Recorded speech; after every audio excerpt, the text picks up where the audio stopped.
სალამი ლევან, სალამი მაყურებელო. პატარა განცხადებას გავაკეთებ და დავიწყოთ. არხი დეოკუპატორი ივნისის დასაწყისიდან არის ეგრეთ წოდებულ ნაცრისფერ ბლოკში. ეს არის, როდესაც რაღაცა რეპორტების საფუძველზე მე YouTube-ს გონია, რომ ჩვენ არასწორი არხი ვართ და ჩვენს ნახვებს ძალიან ამცირებს და ძალიან პატარა ნახვები აქვს ამ პირობებში არხს. ერთადერთი რაც ამას შველის არის აქტიურობა მაყურებლის და გთხოვთ რაღაცნაირად რომ გამოვიდეთ ამ ბლოკიდან, უნდა გავაშეაროთ ვიდეო, დავაკომენტაროთ და ცოტა ვიაქტიუროთ, რომ დავაღწიოთ თავი. ლევან, დღეს ჩვენი თემა იქნება დავიწყოთ იმით, რომ მე ჩემს თავისუფლებას მივცემ, რომ მკვლელობა დავარქვა ის, რაც ლინსი გრემს დაემართა. ძალიან დიდი ტრაგედიაა. და ეს ტრაგედია მინდა განვიხილოთ იმ კუთხით, რომ რამდენად დაობლდა პოლიტიკურ ველზე და საერთაშორისო პოლიტიკურ ველზე საქართველო. მოგესალმებით. ეს ნამდვილად სერიოზული ამბავია, დიდი ტრაგედიაა. ვფიქრობ, არა მხოლოდ საქართველოსთვის, არამედ უკრაინისთვის. ანტირუსული ხო. როგორც ერთ-ერთმა მიმოხილველმა აღნიშნა, ამერიკამ დაკარგა ბოლო სერიოზული ქორი, ჰოუქს რო ეძახიან. ხო, ესეთი მებრძოლის სულის უკომპრომისო ადამიანი, უკომპრომისო უსამართლობის მიმართ, უკომპრომისო რუსული და ჩინური იმპერიალიზმის მიმართ, უკომპრომისო ისლამიზმის მიმართ და ყველაფერი იმის მიმართ, რაც თავისუფლების წინააღმდეგ არის მიმართული მის ნებისმიერ გამოვლენებაში, ეკონომიკური, ადამიანის უფლებების თუ ასე შემდეგ, თუ ერების უფლებების ამ ჩვენ შემთხვევაში. ნამდვილად სერიოზული ტრაგედიაა, ჩვენ ყველას გვახსოვს ლინსი გრემი, რომელიც რამდენჯერმე ჩამოვიდა საქართველოში, რამდენჯერმე სტუმრობდა საქართველოს. ბოლოს ჩამოსული იყო და შეხვედრა უნდოდა ჩვენს დე-ფაქტო მმართველთან, მაგრამ მან უარი უთხრა, შეგახსენებთ მაგასაც, გახსოვთ ალბათ. ჩამოსული იყო გრემი და უნდოდა შეხვედრა ივანიშვილთან, მაგრამ არ შედგა ეს შეხვედრა. აი შემიძლია ვთქვა, ადამიანი, რომელიც იყო საქართველოს დიდი მეგობარი, რომელიც ძალიან აქტიურად იყო ჩართული ბოლო 15-20 წლის მოვლენებში, რომელიც საქართველოს გარშემო ვითარდებოდა. და გულდასაწყვეტია ასეთი კარგი და დიდი გულის ადამიანის დაკარგვა ჩვენთვისაც და შესაძლოა ამ ეტაპზე ჩვენზე უფრო მეტად უკრაინელებისთვის, იმიტომ რომ ის იყო აი ეს ხიდი დამაკავშირებელი, რომელიც და ერთდროულად აი ეს ღადარი, რომელიც აღვივებდა ამერიკულ პოლიტიკურ ისტაბლიშმენტში პროუკრაინულ განწყობებს. ჩვენ, რა თქმა უნდა, საკოცეთთან ბრძოლაშიც დავკარგეთ ერთ-ერთი ყველაზე ძლიერი და ამ მხრივ ახლა რამდენად პროგნოზირებადია ჩვენი დაზიანება, თუ არ არის ჯერ პროგნოზირებადი, თუ გამოჩნდება ეს მალე, თუ არ გამოჩნდება, თუ დაგვაკლდება, თუ აი ამაზე ლაპარაკი საერთოდ შესაძლებელია, ამის შეფასება. თვალსაჩინოა, რომ მისი რანგის, მისი დონის ფიგურა სენატში არ არის. სწორედ აი იმ მიმართულების, იმ რანგის და იმ მონდომების და იმ ენერგეტიკის ფიგურა ნამდვილად არის. თან მიაქციეთ ყურადღება, რომ ძალიან მნიშვნელოვანია ის იყო უაღრესად დაახლოებული პირი ტრამპთან და მის ადმინისტრაციასთან. ანუ მათ შეეძლო ძალიან ბევრი საკითხი არაფორმალური ფორმით დაეყენებინა, თუნდაც მაგალითად პრეზიდენტ ტრამპთან გოლფით თამაშის დროს, როდესაც ის პრაქტიკულად უცვლელი პარტნიორი იყო ტრამპის. ხო, ამ ყველაფერს მნიშვნელობა აქვს ადამიანურ კონტაქტებს, ურთიერთობებს, ყველაფერს მნიშვნელობა აქვს. ამ თვალსაზრისით მის ჩამონაცვლებელს მე დღევანდელ სენატში, ხალხს უსვავ სენატში ვერ ხედავ. მაგრამ ანუ სენატში სენატში დავრჩით ობოლად, ასე შეგვიძლია ვთქვათ. ნუ კონგრესში ხო, ნუ იქ ჩვენ ყველა ვიცით, რომ ქვედა პალატაში უფრო არიან ჩვენი კი. მეგობრები, რომლებიც ხო თავმოყრილი არიან, აი ეს მეგობარი აქტის ჯგუფი შეიძლება დავარქვათ პირობითად, და რომლებიც ვილსონი, ხო. ძალიან აქტიურად იყვნენ. ხო, მაგრამ საზოგადოდ ამერიკის პოლიტიკურ ისტაბლიშმენტში ჩვენ ობლად არ ვართ იმ გაგებით ხას უსვავ, რომ გარკვეულწილად ლინცი გრემის პოლიტიკური მემკვიდრე, პოლიტიკური ესტაფეტის ამღები არის მარკო რუბიო, რომელიც სენატში მუშაობის დროს უაღრესად დაახლოებული იყო ესეთ ძალიან შეკრულ ჯგუფს ქმნიდნენ ეს ადამიანები გრემი იყო რუბიოს ესე თქვათ უფროსი მეგობარი და გარკვეულწილად მენტორიც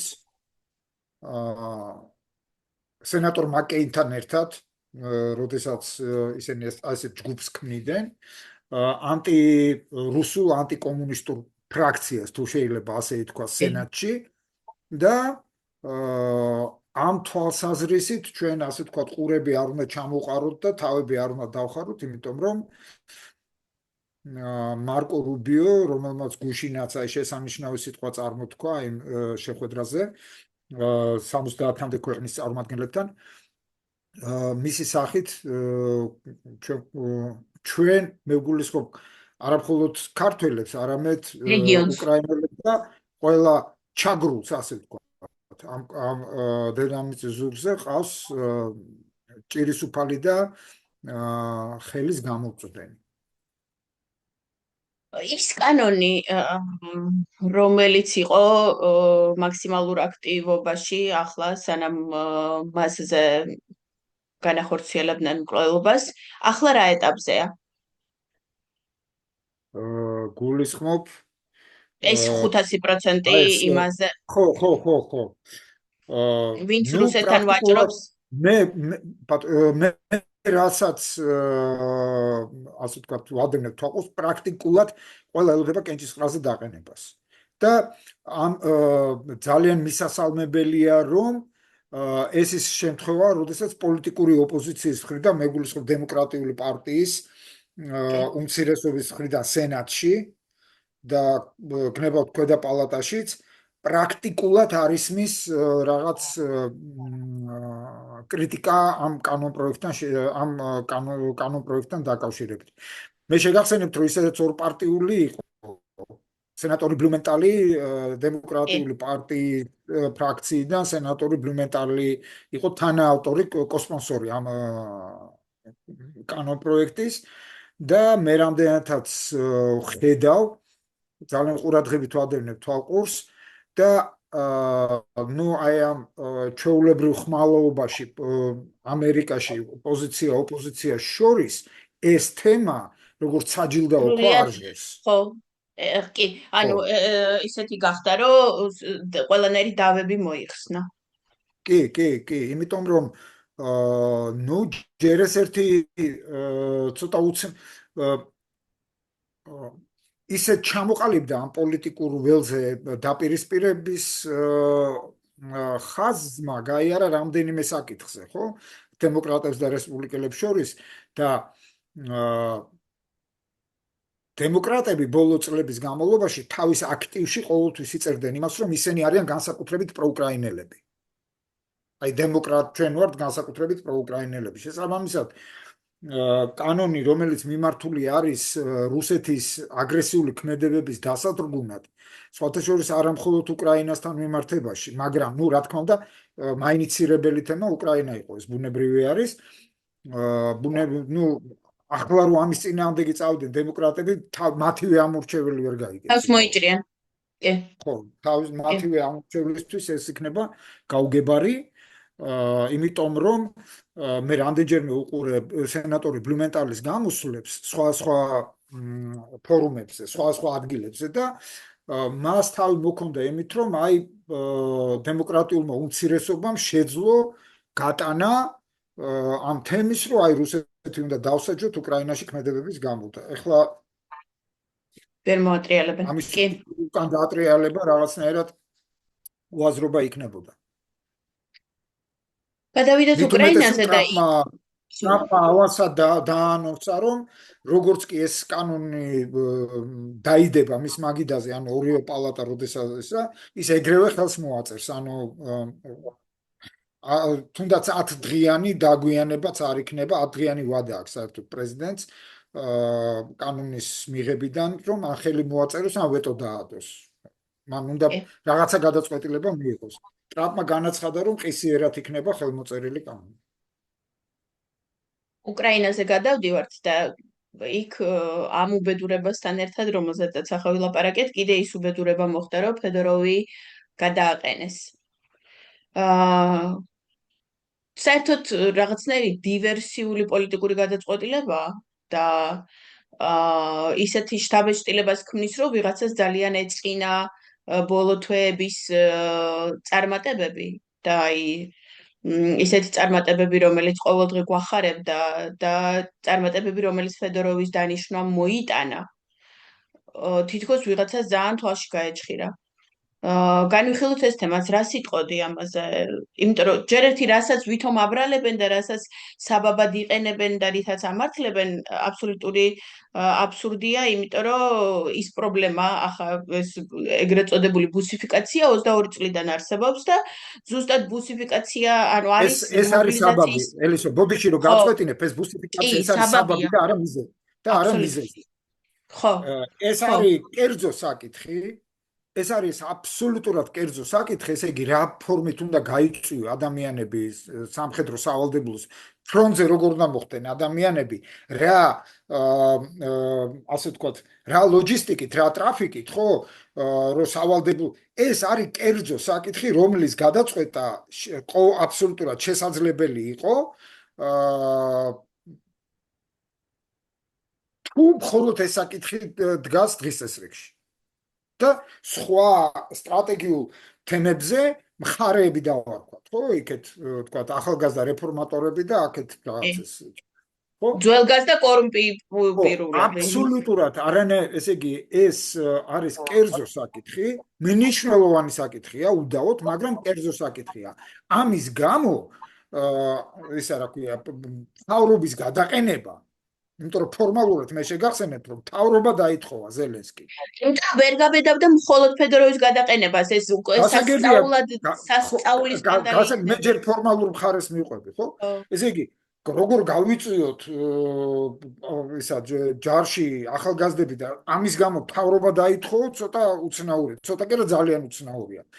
და ყველა მიხვდა რომ ფედოროვის გადასაყენებლად იყო ეს და მთელი ასე ვთქვათ მე არ ვიცნობ უკრაინის მთავრობის დანარჩენ წევრებს, მაგრამ თავისთავად ძალიან სერიოზული უსამართლობაა, ხო? იქ მაგალითად ვიღაცა ჯანდაცვის მინისტრი ან ვიღაცა გადააყენეს სულ სხვა საკითხის გამო, რომელიც მას საერთოდ არ ეხება. და რომელ სფეროშიც შეიძლება წარმატებულიც კი იყო. მე მაგალითისთვის ვამბობ, მე არ ვიცნობ სფეროს, მაგრამ თავისთავად რაღაცა ძალიან გაუგებარი და უსამართლო გადაწყვეტილებაა. მე ჩვენ ვნახეთ რა მოყვა ამას. და ბარაქალა უკრაინელებს, რომლებმაც მიუხედავად აი ამ 5 წლიანი ეპოპეისა, 5 წლიანი ეს ძიმე ფაზა, თორე 12 წელია ეს ხალხი ომშია, ხო, 12 წელია ომშია. მიუხედავად ამისა, თავის თავში მონახეს ესე იგი, საზოგადოებრივი პროტესტის აი ეს მუხტი შეინახეს და გამოვიდნენ და დააფიქსირეს თავისი დამოკიდებულება. და ვერავინ ვერ გაუბედა იმ ხალხს, ვინც ქუჩაში გამოვიდა, რომ აი რა დროს ომია და ომის დროს ისა და ესა. ვერავინ ვერ გაბედა. ხო, ვერავინ ვერ გაბედა. თვით სირსკიმაც კი გააკეთა განცხადება, რომ მოქალაქეებს აქვთ უფლებაო და უნდა გამოთქვან კიდეცო თავისი მოსაზრებები. ვერავინ ვერ გაბედა, აი ყველაზე მეტად ეს მომეწონა. სანამ უშუალოდ გადავალთ საკითხის განხილვაზე. საზოგადოების ეს მუხტი და ეს სიძლიერე, რომელიც როგორც ჩანს, ამ ბოლო წლებმა კიდევ უფრო გამოაწრთო და კიდევ უფრო პრინციპული გახადა. საზოგადოებას წყურო და გამარჯვებები. უკვე უბრალოდ გაძლება კი არა, ერს უნდა რომ გამარჯვებები დაინახოს და ეს გამარჯვებები ფედოროვმა მოუტანა. ჯერ ესეთი მე გუში ვნახე, აქა-იქ გამოჩნდა უკრაინულ მედიაში კონკრეტულად ნუ ეს არის მოდი ჯერ ჭორები დავარქვა, ჯერ დადასტურებული არ არის, რომ ზელენსკი მზადაა, რომ რევერსი გააკეთოს თან სრული. ანუ დააბრუნოს ფეოდოროვიო და გაუშვას სირსკიო. ეს თუ გააკეთა, ეს საერთოდ კატასტროფა არის. მე თუ მკითხავ. ეს საერთოდ კატასტროფა არის. ესე იგი, ესეთი საკადრო თამაშები, რომ ჯერ ერთი გაუშვი მეორის სასარგებლოდ ჯერ ერთი თვითონ ზელენსკიზე ძალიან ცუდად ლაპარაკობს ასეთი საქციელები და მეორე ეს სრულიად და ისი ძალიან მძიმე არის. და კიდე ეს თუ დაემატა, კიდე უფრო დაამძიმებს. ეხლა რა იყო ამისი რეალური მიზეზი, ჩემი აზრით? საბაბზე ვილაპარაკეთ უკვე. მიზეზი რა იყო? მიზეზი არის, ჩემი აზრით, უკრაინის ხელისუფლებაში ძალიან თვალსაჩინოდ გამოჩნდა ეს ძველსა და ახალს დავარქვათ პირობითად, ხო, ძველებსა და ახლებს შორის დაპირისპირება, შეიძლება სხვანაირადაც ვთქვათ. ეს არის კორუმპირებულებსა და წესიერებს შორის დაპირისპირება და თუ პერსონალურად განვიხილებთ, ეს არის იერმაკის დაჯგუფებასა და აი ამ ახლებს შორის ჩვენ ყველამ დავინახეთ, რა სამარცხვინოთ გაბუნძულდა ერმაკი და ჩვენ ყველამ დავინახეთ, როგორ დააფარა ხელი მას უკრაინის უზენაესმა ხელისუფლებამ. კაცი პირდაპირ იყო მხილებული კორუფციაში, უკრაინის ანტიკორუფციული, როგორ ქვია ზუსტად შემახსენე, საბჭოი ანტიკორუფციული საბჭო, ხო? ანტიკორუფციული საბჭო, ხო? რომელიც აი ამერიკელების და ევროპელების ფულით რო ფინანსდება. ნაბუ, ხო, ეგრეთ წოდებული. ნაბუ, აი ეს აბრევიატურა, მადლობთ რომ შემახსენე. პირდაპირ იყო მხილებული პრეზიდენტის უახლოესი გარემოცვის სხვა ფიგურანტებიც, რომლებსაც ხელი შეუწყეს, რომ გაპარულიყვნენ ქვეყნიდან. ხელი შეუწყეს მათ, რომ გაპარულიყვნენ ქვეყნიდან. დილის 4 საათზე გახსნეს სასაზღვრო გამშვები პუნქტები იმის გამო, რომ ვიღაცეები აღმოჩენილ მინდიჩი, ხო. კი ბატონო. და არა მხოლოდ მინდიჩი, კიდე არიან ფიგურანტები თუ გახსოვთ. ხო და როგორც ჩანს, ეს დაპირისპირება არ არის დასრულებული. და ძალიან თვალსაჩინოდ გამოჩნდა, მე ჩემს შეფასებას გავაკეთებ, რომ სწორედ ეს ძველები არიან ის ფრთა, რომელიც ქმნის გაუგებრობებს და დაძაბულობებს ამერიკასა და უკრაინას შორის. მე გაიხსენეთ აი ცნობილი შეხვედრა, რომელიც სკანდალით დასრულდა და იქ ვინ იყო? გამოჭიმული ერმაკი. კი ბატონო. და რა მკვეთრად შეიცვალა დამოკიდებულება ტრამპის ადმინისტრაციასა და უკრაინის ხელმძღვანელობას შორის, მას შემდეგ, რაც აი თუნდაც ის საკადრო ცვლილებები განხორციელდა. რა მკვეთრად შეიცვალა და რა პოზიტიური მიმართულება მიიღო და მე ძალიან დიდი იმედი მაქვს, რომ ყველაფერი მაინც ისე დასრულდება, როგორც საჭირო არის. მე პირადად სირსკის მიმართ არანაირი, ასე ვთქვა, პიროვნული არანაირი პრეტენზია არ მაქვს, მაგრამ ეს ადამიანი როგორც ჩანს იმ ბანაკში აღმოჩნდა ძველი კავშირების გამო, ძველი პიროვნული თუ სხვა ურთიერთობების გამო და არის მოკლედ აი იმ ბანაკის ნაწილი. მე თვითონ მეომრებისგან გამიგია ძალიან ბევრჯერ და უკრაინელი მეომრებისგან და ქართველი მეომრებისგან, რომლებიც იქ იბრძვიან, რომ სირსკის აი ეს ის რო აქვს ზედმეტსახელი мясник, გამოირჩევა იმით, რომ იბრძვის ზოგადად ძველი საბჭოური რუსული მეთოდებით და იყენებს მისი მთავარი საყრდენი ბრძოლაში ყოველთვის არის ცოცხალი ძალა. და ეს არის რუსული მეთოდი და როდესაც შენ რუსეთს რუსული მეთოდით ებრძვი ვერ მოუგები, იმიტომ რომ ხორცი რუსეთს მეტი აქვს და ყოველთვის მეტ მობილიზაციას შეძლებს. ეს ერთი. მერე მეორე, თუ გახსოვს მე მქონდა პოსტი Facebook-ზე, ფედოროვი ახალი დანიშნული იყო და ორ კვირაში უკვე სერიოზული ცვლილებები შეიტანა. პირველი ის, რომ მასკს დაელაპარაკა და რუსეთს გაუთიშა Starlink-ი. მაშინ მე იმით ავხშფოთდი, რომ ანუ ძველ მინისტრებს რატო არ შეეძლოთ, რომ მასკს დალაპარაკებოდნენ, იმიტომ რომ პირველი რაც შენ თქვი, რომ ამერიკასთან აფუჭებდნენ ურთიერთობებს და უმეტესად ამით იყვნენ დაკავებულები და მეორე ის, რომ ამაში ძალიან დიდი რუსეთთან რაღაცა კორუფციული კავშირების ისიც ჩანდა კვალი. რომ რაღაცა კოჩს უგორებდნენ მტერს თუ რაღაცა საშინელება. და ესეთი და კიდე ახლახანს ქსენია სობჩაკს გაუტეხეს მიმოწერა, სადაც ერმაკთან მიმოწერები გამოჩნდა.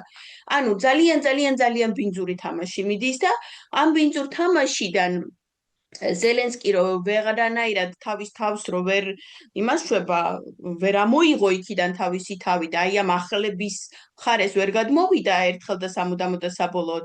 აი ეს ძალიან არასწორია მისგან. როგორც მინიმუმ არასწორი. თვითონ თუ არ არის, რა თქმა უნდა, მე გეთანხმები, მისთვის ასე თქვა, პირველი ყვითელი აინთო, წითელი არა, ჯერ ყვითელი აინთო მაშინ, როდესაც მას მოუწია და როგორც ჩვენ ახლა ვხედავთ, დაახლოებით ანალოგიური ვითარება იყო, როცა მას ზალუჟნის გაშვება მოუწია, როგორც ჩანს.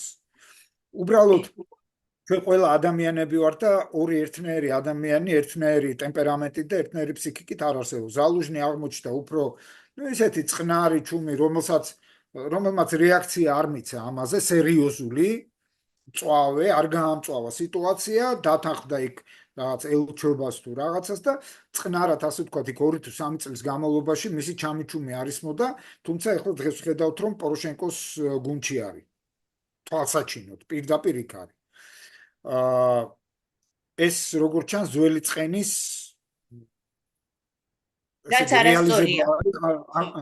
ნუ ეს ალკე ამბავი არის. მე და რატო იყო დარწმუნებული? მე არ მესმის ზელენსკი რატო იყო დარწმუნებული, რომ ყველა ზალუჟნევით მოიქცეოდა? კი, ანუ ძალიან თავხედე გამოიჩინა. როგორც ნაბუს როცა ებრძოდა და ლამის ნაბუ დახურა, ის იყო ძალიან დიდი სითავხედე, ეს ახლა არის მეორე თუ მესამე სითავხედე, აი განუზომელი სითავხედე. კი და ეს არის ძალიან ცუდი სიგნალი. კიდევ ერთხელ ვამბობ, მე იმედი მაქვს, რომ ზელენსკი სწორ გადაწყვეტილებებს მიიღებს. საბოლოოდ სწორ გადაწყვეტილებებს მიიღებს და საბოლოოდ არ გაიფუჭებს ურთიერთობას ამერიკელებთან, რომელიც აღდგა სწორედ ერთის მხრივ ნაბუს გამოძიებების შედეგებით და აქედან გამომდინარე რაღაცა გადაწყვეტილებების საფუძველზე. რასაც მოყვა ამ ახალგაზრდების მოსვლა, რომლებიც შესაძლოა სრულებითაც არ იყვნენ შემთხვევით. მე ვუშვებ, რომ ფეოდოროვის რეკომენდაციები იყო სადღაც. რეკომენდაციები იყო და კიდევ ერთხელ ვამბობ, ძალიან დიდ იმ ფონზე წარმოგიდგენთ, მე აი მართლა გავაგნებული ვარ რა. ადამიანმა მიაღწია, ეხლა არავინ არ თქვას, რომ ზელენსკის ლამაზი თვალების გამო მიიღო გადაწყვეტილება ტრამპმა იმასთან დაკავშირებით, რომ მიცა ლიცენზია წარმოების პატრიოტების.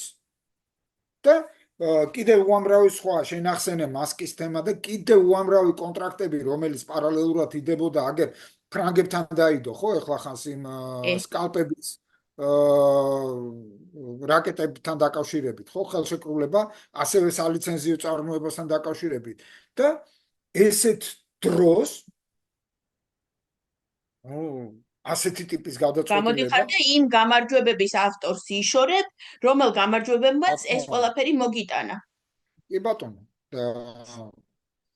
ასე არ ძალიან მე საბედის შეცდომა დაუშვა ზელენსკი. შეცდომა.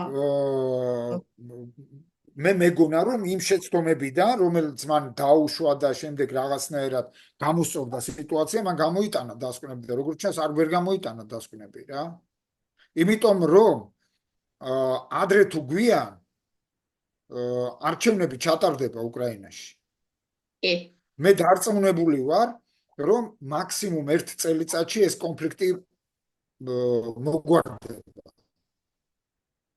და იმ მოგვარდება არჩევნების გულისხმობ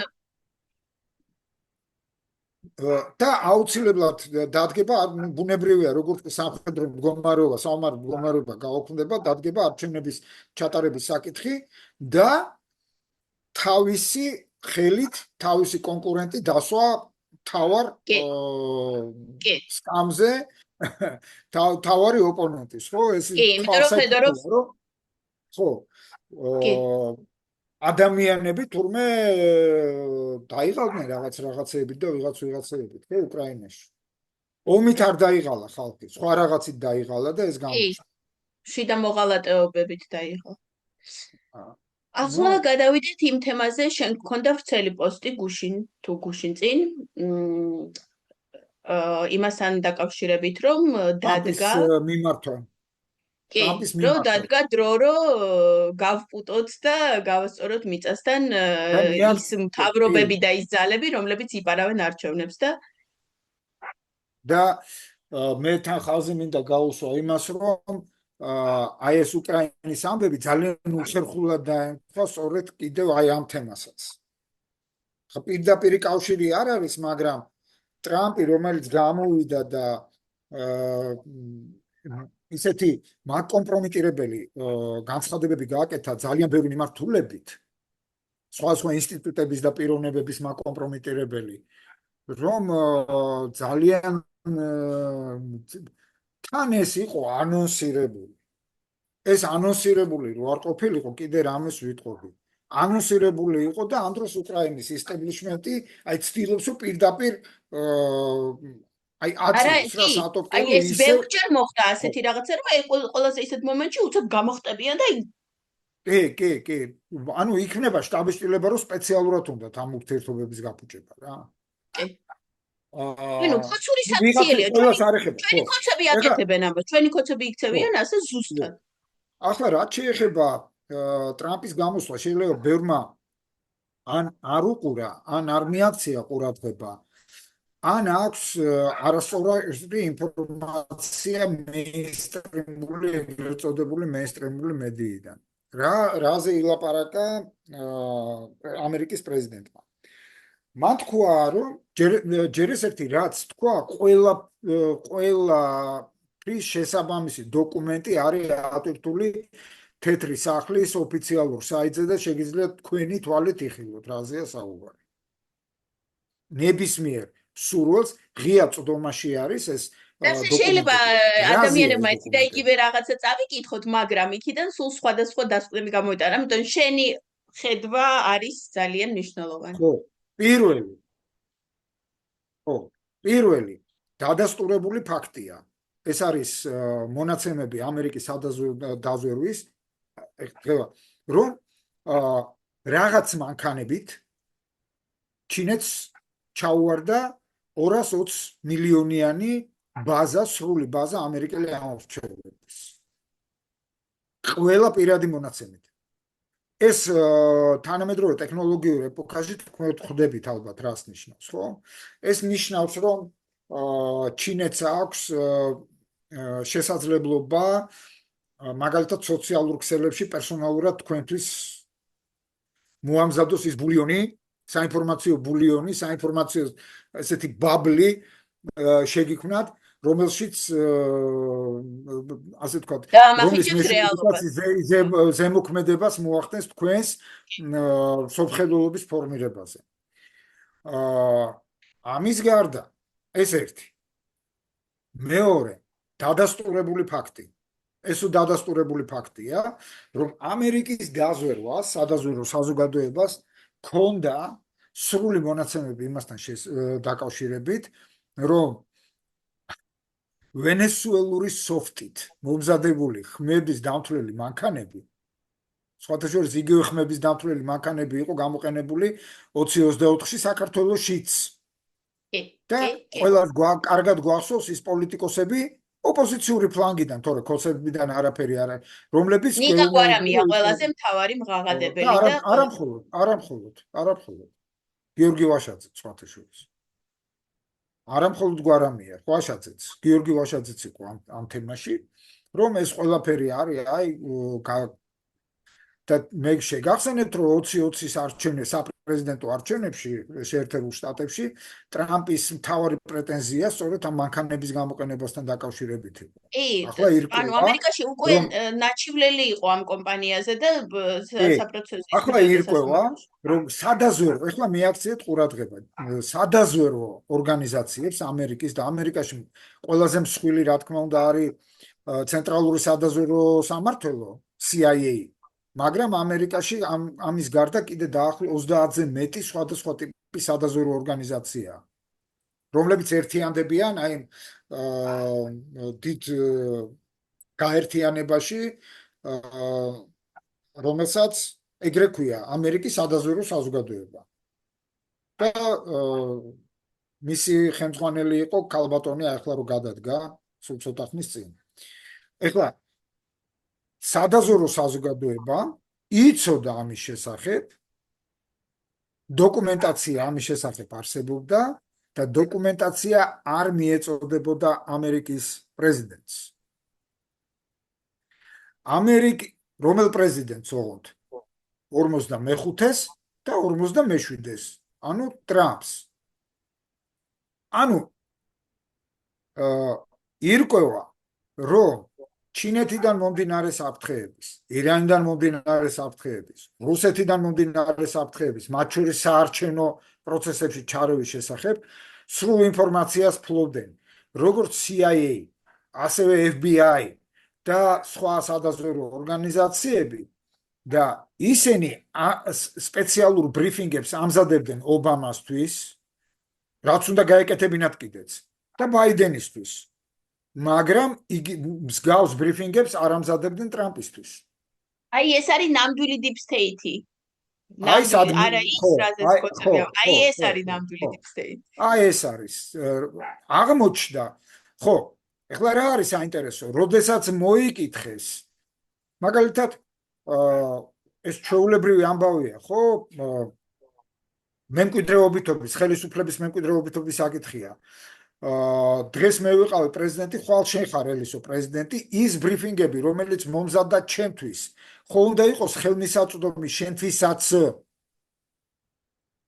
ბრიფინგები რა არის, რო იცოდნენ ჩვენმა მაყურებლებმა, არაერიოდ პრეს ბრიფინგებში, ხო? ბრიფინგი ეს არის ნაკრები ინფორმაციის, რომელიც სპეციალურად არის მომზადებული თემატურად და მიწოდებული არის ამა თუ იმ საკითხზე, ხო? ამ შემთხვევაში მაგალითად ჩინეთისგან მომდინარე სტრატეგიული საფრთხეები ამერიკის მიმართ, ხო? მზადდება ინფორმაცია ესეთი იოლად გადასამუშავებელი ფორმით იყრის თავს. ამ ინსტიტუციების დანიშნულება ეგ არის ძირითადი. იქ ჯეიმს ბონდები და ეგეთი ტიპები არიან, მათ საქმიანობა ეს არის 1%. დანარჩენი სადაზვერო საქმიანობის ეს არის ღია წყაროებზე დაკვირვება, ინფორმატორებთან ურთიერთობა და ასე შემდეგ.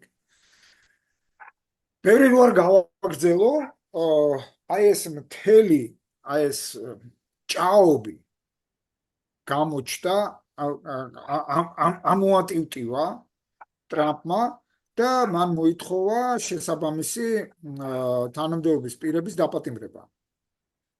როდესაც აქამდე მიდის ხოლმე საქმე, ჩათვალეთ, რომ უკვე სისხლის სამართლის საქმეები არის შეკერილი და დევს.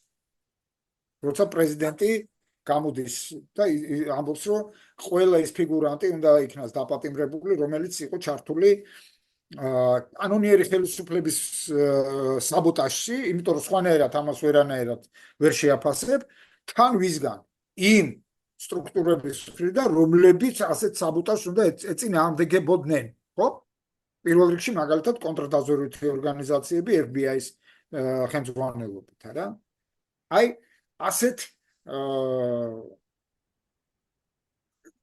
ასეთი მომენტი იყო და რატო არის კოცობასთან შენ გაავლე ხო ჩემი პოსტს ხო იმიტომ რომ აი ეგ არის სწორედ deep state-ი აი ეგაა სწორედ deep state-თან ბრძოლა და მათ შორის მე ძალიან დიდი იმედი მაქვს რომ ამ ბრძოლაში ამოტივტივდება ვიღაცეების სახელები და გვარები მე ეჭვი მაქვს რომლებიც სპონსორებდნენ, ლობირებდნენ მათ შორის აი ამათაც. კი. ამათ, იმიტომ რომ ზუსტად აი ამ deep state-ის დამსახურებაა, რომ ქოც ჩვენ დღეს თავზე გვასწავლენ.